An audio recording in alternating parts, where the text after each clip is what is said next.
Hello everyone, आप सभी अपने घरों में स्वस्थ और सुरक्षित होंगे ऐसी मैं कामना करती हूँ।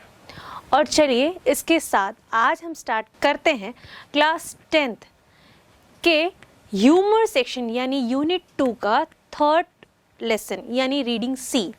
और इस लेसन का नाम है अंकल पॉजर हैंग्स अ पिक्चर।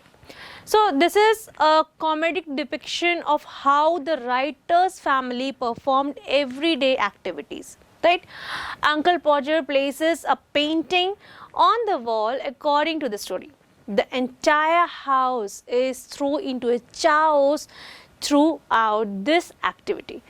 यहाँ पे जो हम लेसन रीड करेंगे या उसको समझने की कोशिश करेंगे बच्चों, तो this is all about uncle Podger. वो एक एक्टिविटी को करना चाहते हैं and he thought that he is a perfect person for that job, right? कि उस पिक्चर को हैंग करना है और किस तरीके से वो पूरे घर को मेस कर देते हैं हम इस स्टोरी में या इस लेसन में जानेंगे। एक्चुअली यहाँ जो मिस्टर पॉजर हैं, he felt assured believing that he was the finest person for that job, right? Uncle Podger just managed to hang the picture on the wall, right? Disordered and unstable around midnight, right?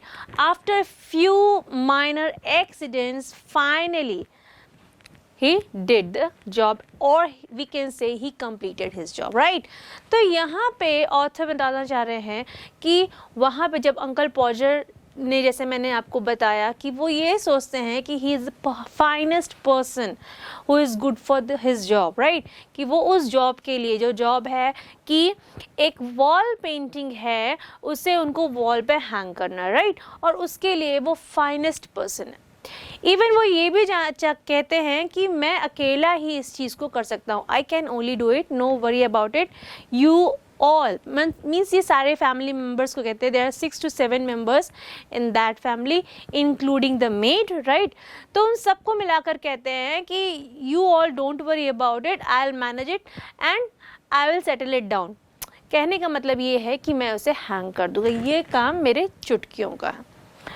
अगर आप इस story को आगे read करेंगे, then you will found that after after an unstable work, so many difficulties and injuries, finally he completed work.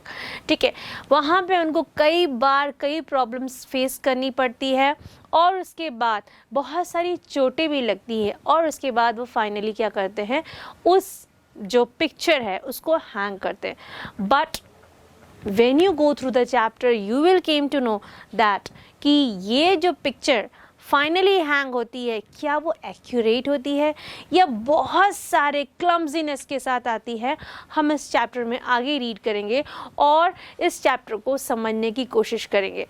Actually यहाँ पे जो बात ये है कि uncle Podger want to please each and every person of the family, right? with the help of his work he wants to show that कि वो कितने finest way में काम करते हैं, right? And of course he also demonstrate that he is charming, wonderful and individual who is nonetheless useless। और वो ये भी कहना चाहते हैं कि वो एक ऐसे फैमिली के पर्सन है कि वो यूजलेस नहीं है, राइट? वो एक ऐसे फैमिली के पर्सन है जो सबसे ज़्यादा उपयोगी है। तो इसके लिए उन्होंने बहुत ही क्लम्जी वे में जो है एक पिक्चर को हैंग किया है। But this is the lesson और story can say which have a lot of humour in it. मतलब इस स्टोरी को अगर आप रीड करेंगे एंड जब उसको पढ़ेंगे तो you will find a great humour in it और आप शायद हंसते हंसते लोटपोट भी हो जाएंगे, क्योंकि एक छोटे से काम को इंसान कितना क्लम्जी, कितना मेसी बना देता है, राइट? अगर वो इजीली किसी और व्यक्ति को दे दे जो उस काम को करने में निपुण है, आई वांट टू से the person who is good in that job, right? अगर उसको दे दे तो इतनी सारी प्रॉब्लम्स क्रिएट नहीं होगी। And of course there is no one is in the family that is useless. ठीक है, एक ब्लैक शिप वाली बात हमने की थी अर्लियर चैप्टर्स में भी। ब्लैक शिप जो होता है कि black ship of the family, जो अंकल पॉजर खुद को समझ रहे हैं, और ब्लैक शिप का मीनिंग होता है अ पर्सन और फैमिली मेम्बर जिसको फैमिली जो है यूजलेस समझती हैं, राइट। तो यहाँ पे शायद अंकल पॉजर अपने आप को ब्लैक शिप समझने लग गए थे, इसलिए अपने आप को यूजफुल फैमिली मेम्बर बताने के लिए वो इस तरह की एक्टिविटी करते हैं और साथ ही साथ अपनी फैमिली में एक ग्रेट मिस, एक ग्रेट चाउस जो सीन में आप देख सकते हैं परफॉर्म करते हैं। So let's begin the chapter. Before beginning of the chapter, let's first know about the author or take a brief introduction about the author. So here is the brief introduction about the author on your screen, right? Okay, so this story is basically written by Jeremy Kay, and he was an English writer. He wrote many humorous books, right? And after his wedding, he spent his few time with his wife rowing on the Thames. Rowing on the Thames मतलब उन्होंने कई जो कुछ समय था अपना वो किसी बोट पर काटा था, right? And this thing or this only inspired him to write his most successful book, जिसका नाम था Three Men in the Boat. And this is a part of that book, or this maybe you can say that this is also a scene of the book. चलिए we'll go through the lesson or chapter and हम ये जानने की कोशिश करेंगे कि uncle पॉजर चाहते क्या थे actually, what he want, right? So यहाँ पे आप देखेंगे कि in this chapter you will find out कि wood का use बहुत हुआ है, राइट।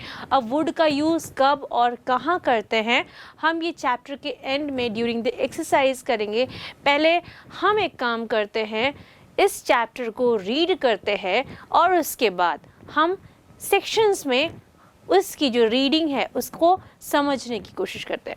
आइए देखते हैं इसके रीडिंग सेक्शन में इसके कुछ भाग को और उसके बाद उसको समझने की कोशिश करेंगे। Unit 2 Humor.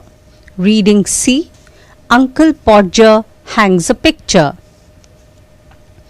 A new picture would have come and be standing in the dining room, waiting to be put up, and Aunt Podger would ask what was to be done with it, and Uncle Podger would say, "Oh, you leave that to me. Don't you? Any of you worry yourselves about that. I'll do that." And then he would take off his coat and begin. He would send the maid out for 6 penny worth of nails, and then one of the boys after her to tell her what size to get. And from that he would gradually work down and start the whole house. "Now you go and get me my hammer, Will," he would shout. "And you bring me the rule, Tom, and I shall want the step ladder, and I had better have a kitchen chair too. And Jim, you run round to Mr. Goggles and tell him Daddy's best wishes and hopes his leg is better, and will he let him have his spirit level for the evening. And don't you go, Maria, because I shall want somebody to hold the light, and when the maid comes back she must go out again for a bit of picture cord. And Tom, where's Tom? Tom, you come here. I shall want you to hand me up the picture." So, as you came to know during the reading section कि there was a picture that would have come, right? And it is kept in the dining room. ठीक है, आपने जाना कि एक picture है, new picture आई हुई है जो कि कहीं से आई है, उसको डाइनिंग रूम में रखा गया है, राइट। और वो वेट कर रही है, द पिक्चर इज वेटिंग कि कोई ना कोई आए और उसको क्या करे, वॉल पर हैंग कर दे, राइट। एंड यहाँ पे एक बात आती है कि aunt Podger would ask what was to done with it, क्योंकि अंकल पॉजर ने अभी तक वो पिक्चर को अभी तक सेटल डाउन नहीं कराया है या कहीं पर नहीं लगवाया। ऑफ कोर्स आप अपने घरों में जैसे देखते होंगे कि कोई नई चीज़ आती है और वो सेटल नहीं होती हैं, तो ऑफ कोर्स आपकी मम्मी या फादर से आपसे पूछते होंगे, या अगर आपका वो काम है तो आपसे भी पूछते होंगे कि ये कब तक हो जाएगा, आप ये कब तक करके रख देंगे, या मेरे लिए कब तक ये आप काम कर देंगे। फॉर एग्जांपल जैसे आप आए, घर के अंदर एंट्री किया, आपने जूते जो है वो सही जगह पर नहीं उतारे, मान लिया सोफे के पास उतरते हुए अपने बैठे और सॉक्स को आपने वहीं रख दिया, कुछ देर तो आपकी मामा का वेट करेंगे, नहीं, it will be settle down, it will be kept it properly, but later on अगर वो फाइंड आउट करती हैं कि नहीं एक अच्छा खासा ड्यूरेशन निकल गया है, then also the things are not in its place, तो वहाँ पे एक कमेंट अक्सर आप सुनने को करते हैं कि इनके साथ क्या करना है और what was to be done with it, right, क्योंकि एक ह्यूमरस क्वेश्चन है, उनको भी पता है कि जूतों को सही जगह पर रखना है, but who will do it, whose work is it, right? तो यहाँ ये बात होती है। वैसे ही आंट पॉजर ने क्या किया, अंकल पॉजर से पूछा कि what was to be done with it, right? यहाँ पे अंकल पॉजर कहते हैं, oh you leave it to me, I will handle it, don't worry, I will perfectly take care of it और I will figure out something for it, मैं इसके लिए कुछ देखता हूँ। And he also added on कि you don't worry, I will manage it. और उसमें क्या करते हैं, वो क्या करते हैं, by saying these line he just remove his coat. Okay, यहाँ पे आप एक वर्ड देखते हैं, take off his coat. Take off का मीनिंग होता है रिमूव, वो अपने कोट को उतारते हैं, राइट, वो अपने कोट को उतारते हैं and then he started doing the chaos और mess. So this is the beginning of the mess, right, what happened in the house, यहाँ से वो मेस स्टार्ट होगा। ओके, सबसे पहले वो क्या करते हैं, he send the maid to bring some nails, right. अभी उन्होंने क्या किया, एक मेड है, लड़की है, उनको क्या कहते हैं, go and bring some nails. Now after him, now after her he send a boy कि उस नेल का लेंथ क्या होना चाहिए, उसके नेल के मेजरमेंट क्या होना चाहिए, वो साइज क्या होनी चाहिए, right.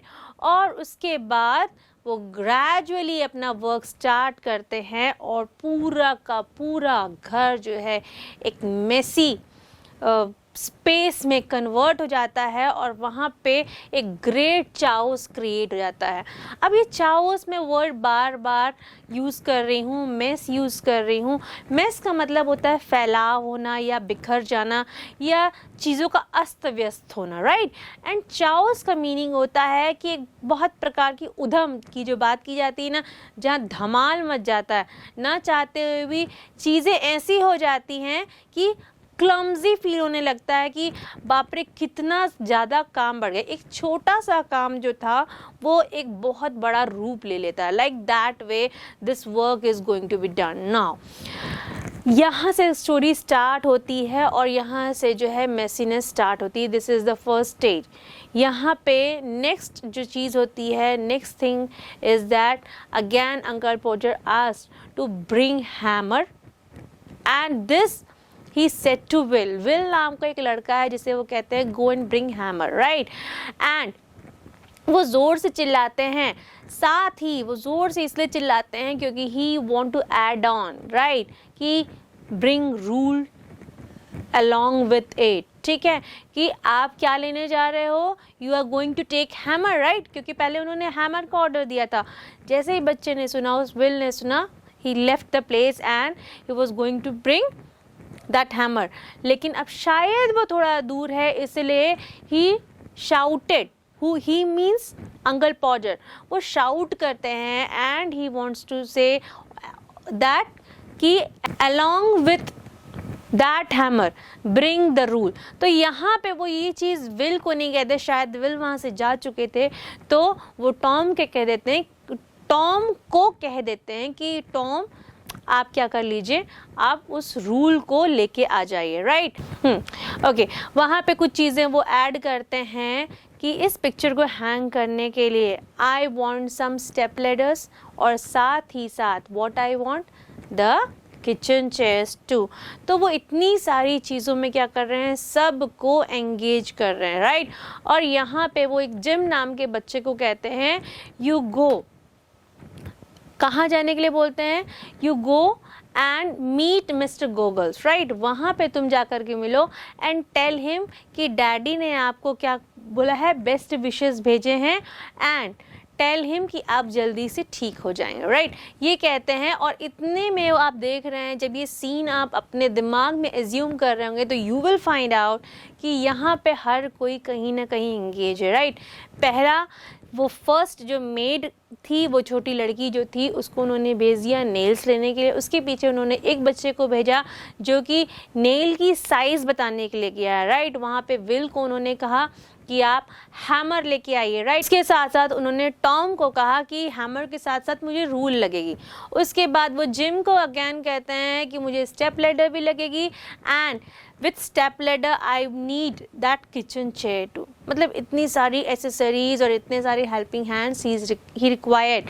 But then also what he says at the starting of the work, he told everyone that all of you don't worry, I'll take care of it, है ना, बताया था ना। तो यहाँ पे क्या हो रहा है, उन सब को वरीज भी करनी पड़ रही हैं, and the person means Uncle Podger is not only the person who is engaged in that work, the other people are also engaged in the same work, right? Okay, यहाँ पे अगेन बात होती है कि वो एक स्पिरिट लेवल की बात करते हैं। He wants that some kind of spirit level. Spirit level क्या होता है, शायद उनको रोशनी दिखाने के लिए या मेजरमेंट के लिए भी सम टाइम यूज़ होता है, उसकी उन्हें ज़रूरत थी। तो then he called Maria, then he again called Tom. Tom, where are you? Where are you? You come here. I want your help so that you can मतलब you can hold me the picture। और वो कहना चाहते हैं You can hand me the picture, वो कहना चाहते हैं, इसलिए वो टॉम को बुलाते हैं। So in this section you find out कि कौन कौन सी चीज़ों की ज़रूरत थी, right. First you find out कि नेल की ज़रूरत थी, देन उसके बाद साइज़ के लिए एक बच्चे को अकेला भेजा गया, देन यू फाइंड आउट कि उनको स्पिरिट लेवल की ज़रूरत है, रूलर की ज़रूरत है, अगेन उनको एक स्टेप लैडर की ज़रूरत है, and the next thing is our kitchen chair, and उसके बाद एक पर्सन चाहिए जो कि उस पिक्चर को हैंड करे। तो यहाँ तक आपने स्टोरी में ये जाना। हम आगे देखते हैं कि और क्या चीज़ें हैं जो अंकल पॉजर को, जिसकी रिक्वायरमेंट है कि रीडिंग सेक्शन सुनने के बाद, और we can say after listening this reading section. And then he would lift up the picture and drop it, and it would come out of the frame, and he would try to save the glass and cut himself, and then he would jump round the room looking for his handkerchief. He could not find his handkerchief because it was in the pocket of the coat he had taken off, and he did not know where he had put the coat. And all the house had to stop looking for all the other things he had asked for and start looking for his coat, while he would dance round and get in their way. Doesn't anybody in the whole house know where my coat is?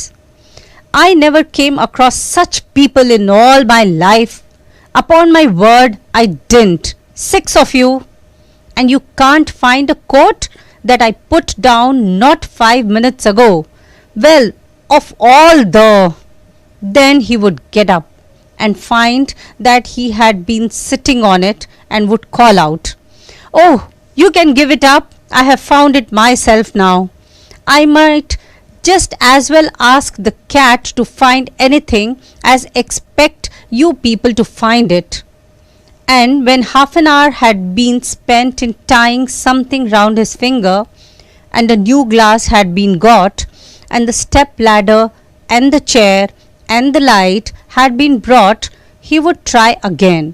The whole family, including the maid and the charwoman, standing round in a semicircle, ready to help. Okay, after the another part of the reading section, now the explanation is here in front of you all. आपने अभी तक देखा कि everyone is engaged in finding some things. Now the scene changes here. Okay, यहाँ पे क्या होता है, मिस्टर जो टॉम है, टॉम उनको क्या करते हैं, उस पिक्चर को हैंड कर देते हैं, राइट। और यहाँ पे मिस्टर पॉजर, यहाँ पे अंकल पॉजर जो है उस पिक्चर को या उस फ्रेम को वी कैन से एडजस्ट करके सेट करने की कोशिश कर रहे हैं. He setting the picture and testing whether it is correct और नॉट. वो चेक करना चाहते हैं कि जिस जगह पर वो पिक्चर लगी है the picture has been kept whether it is correct और नॉट, राइट. यहाँ पे अंकल पॉजर जो है वो जज करना चाह रहे हैं.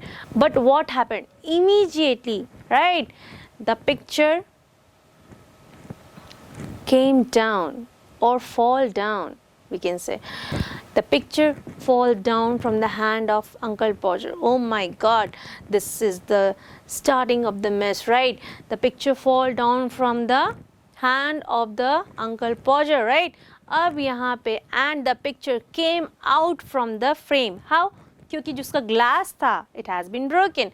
Now Uncle Podger get down and he wanted to again settle the things, so he touched the frame and as I told you कि जैसे ही उसका जो glass है it was broken, तो इस वजह से Uncle Podger hurt himself, right.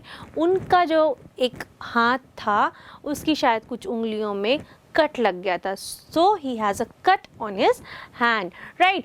So यहाँ पे जो बात होती है, now the mess starts. Now when he saw that there is a cut in his hand, he just started dancing and started searching of something. Now what is the thing? The thing is the handkerchief of Uncle Podger. And everyone left his work. सबने अपना काम छोड़ दिया. कौन ruler लेने गया था, कौन स्पिरिट लैम्प लेने गया था, सबने, everyone left his job. They started searching the रुमाल और हैंकरचीफ हम कह सकते हैं, right. Everyone has been engage in that kind of work. Okay, now nobody is able to find that handkerchief. Bye?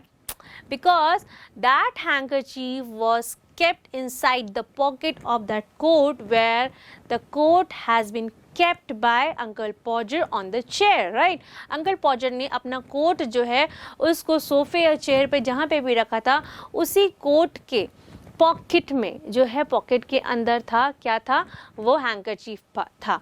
But nobody was knowing that the handkerchief was kept inside the pocket. So everybody was searching here and there, they were looking for the handkerchief, right? यहाँ पे जो अब mess start हुआ है, again he was dancing here and there, he was wandering for the handkerchief and he is creating a great mess. यहाँ पे जो है Uncle Podger was so angry and he says, I have never seen such kind of people in all my life. You all are useless. You all don't know where is my handkerchief. See, he is blaming others, right? वो सबको blame कर रहे हैं कि आप लोग सब बेकार हो, मैंने अपने जीवन में आपके जैसे व्यक्ति नहीं देखे. Because आप लोग इतने सारे हो and you all people don't know where is my handkerchief, right? क्या आप में से किसी ने भी जो है मेरे हैंकरचीफ या मेरे कोट को नहीं देखा है? Now, okay, when he was searching for the handkerchief, right? वहाँ पे then he remembered that it was in the coat, right? ठीक है. अब while during the panic, when he was panic, he just sat on the sofa over the coat. वो अपने coat के ऊपर बैठ गए. Now he was searching for coat because now he remembered that his handkerchief was inside the pocket of the coat. Now he is saying that आप लोगों ने किसी ने भी मेरे कोट को नहीं देखा? Doesn't anybody in the whole house know where is my coat? Right. So यहाँ पे how could other know? Right. Actually the person is still sitting over the coat and he is asking for the coat. So it is not possible for others to look after the coat and everybody was just surprised कि where the coat has gone. और हम कह सकते हैं कि coat आखिर गया तो गया कहाँ, right? तो everybody, every person in the family was question mark कि भाई where is the coat? They were not able to find the coat. Okay, now here the story says again by moving forward into the story, we can find out that after some time, when Uncle Podger find out that he's sitting on his coat, then he got up and he found his coat and he says, you all people are useless. I trust on you. It is my bad luck. None of you are of a single use, because you are not aware or you're not knowing that where is my coat. See, this coat is here. He was showing to everyone. Now he take out his handkerchief, he clean his wound there, and this takes around half an hour. Time was engaged in doing such kind of work, right? Still you are knowing that still the picture is in its place, and the condition of picture or the condition of that frame is not at all good. You can find it, right? यहाँ पे जो है उसका glass जो है, you find it that the glass of the picture has been broken, right? So इस वजह से क्या हो रहा है, this scene has been created. You can find out. Okay, now half an hour the time has been lapsed in doing such kind of work. Everyone was trying to everyone was trying to do the things accordingly as Uncle Podger said, and the wound has been now bandaged. अब wound को क्या कर दिया गया है, bandage कर दिया गया है. Okay, एज यू नो कि इस पूरे काम में राइट हाफ एन आवर जा चुका था. Okay, so during that period क्या हुआ, उस फ्रेम का अगेन ग्लास को सेटल कर दिया गया, अगेन फ्रेम में ग्लास लगा दिया गया and the frame was now ready to settled. Okay, अब यहाँ पे फिर से चाउस नया चाउस रेडी होने वाला है, नया मेसीनेस आने वाला है. लेट्स फाइंड इट आउट क्या होता है ये. नाउ अगेन जो अंकल पॉजर हैं, he ask for the step ladder. उनके पास स्टेप लेडर आती है, चेयर आता है, लाइट आता है, रूलर आता है, सब कुछ लाके उनको दे दिया जाता है. And every person including the made of that house, okay, they stand in a semi circle behind the uncle पॉजर, right. तो यहाँ पे क्या कर रहे हैं, फॉर एग्जाम्पल आप ले सकते हैं जैसे कि दिस इज़ अ वॉल और यहाँ पे अंकल पॉजर जो हैं ही सेटलिंग द पिक्चर और he is trying to put the picture on the wall. वो ट्राई कर रहे हैं to put the picture on the wall. और इन दिस केस आप उनके पीछे देख सकते हो कि उनकी जितने भी फैमिली मेम्बर्स हैं they are looking at him कि फाइनली अंकल पॉजर ये कर पाएंगे कि नहीं कर पाएंगे.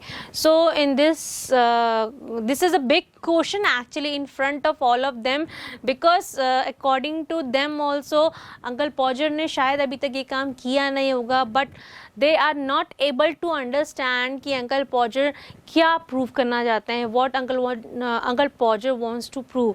सो they are not able to understand such kind of things. वो जितने भी फैमिली मेम्बर्स हैं एक्चुअली वो सारे लोग जो हैं क्वेश्चनेबल हैं, या उनके चेहरे पे क्वेश्चन जैसा फीलिंग दिख रहा है, इमोशंस आ रहे हैं कि अंकल पॉजर करना क्या चाहते हैं और क्या actually will be able to do that work. So अभी भी बात वहीं की वहीं है. आगे देखते हैं कि रीडिंग सेक्शन में लेसन में क्या कहते हैं और उसके बाद उस लेसन को समझने की कोशिश करते हैं. Two people would have to hold the chair, and a third would help him to get up on it and hold him there, and a fourth would hand him a nail, and a fifth would give him the hammer, and he would take the nail in his hand and drop it. There, he would say in an angry voice, now the nail's gone, and we would all have to go down on our knees and look for it, while he would stand on the chair and want to know if he was to be kept there all the evening. The nail would be found at last, but by that time he would have lost the hammer. Where's the hammer? What did I do with the hammer? 7 of you standing all round me, and you don't know what I did with the hammer? We would find the hammer for him, and then he would have lost sight of the mark he had made on the wall, where the nail was to go in, and each of us had to get up on the chair beside him and see if we could find it. And we would each discover it in a different place, and he would call us all fools, one after another, and tell us to get down. And he would take the rule and measure again, and find what he wanted half of 31 and 3/8 inches from the corner, and would try to do it in his head and go mad.